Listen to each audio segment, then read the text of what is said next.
Downing Street has defended the way that coronavirus testing information had been shared with local authorities following criticism it has been done too slowly. The Prime Minister's official spokesman said detailed local data had been shared since April.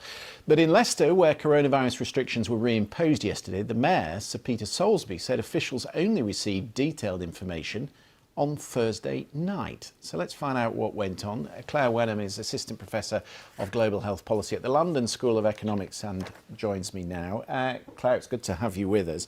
Can we just go back in time, because I want our viewers to understand what data was being published to understand what might have gone on in Leicester. So as I understand it, Public Health England published a weekly breakdown of the infections in two categories. There were tests from hospitals, which were known as Pillar 1, and then there were tests from commercial labs that process the at-home and drive-through tests, which were known as Pillar 2.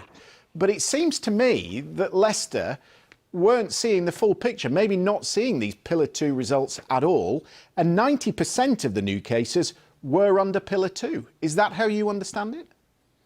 It is, and it's really alarming that not all this data is being shared and not being shared equitably. And I think it reveals a much broader tension between the centralisation of the response to the coronavirus outbreak and the local level activities.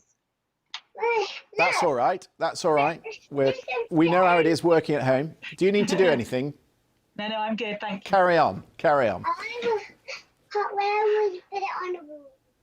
Sorry, yes. And so it really shows this tension between the centralised response to the outbreak by the government and the real need to engage with local authorities and local government much sooner in the response, and why it hasn't been much more of a fruitful relationship between these two levels of governance. But I don't understand why the Mayor doesn't seem to have had access to this Pillar 2 data, because today the Prime Minister's spokesman said that since 11th of June, an operational dashboard has been made available by NHS Digital, which included counts of local tests all the way down to street level. So is it just too complex for local authorities to understand? But I think it's also, there's been a very different approach there's a very different disaggregated level of who's creating what data. So you've got to remember that the NHS is collecting some data, we've got Public Health England collecting other data, we've got government collecting other data and through the ONS. So there's just multiple strands of data, and perhaps it's not thoroughly being collated between different bodies so that the full picture can be given to local authorities.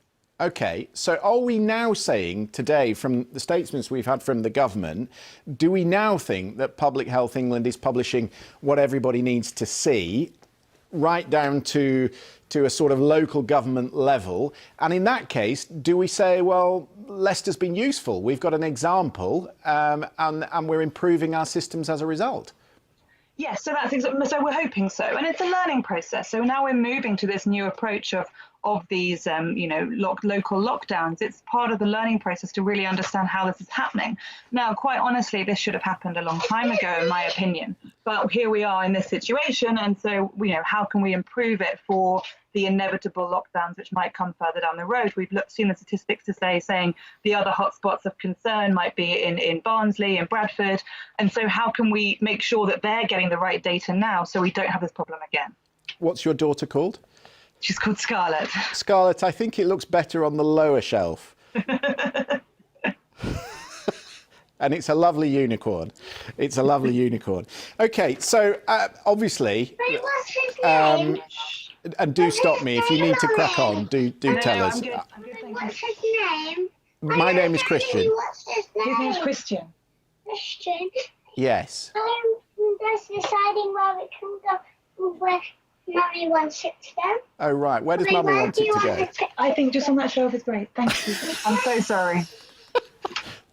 This is the most informative interview I've done all day.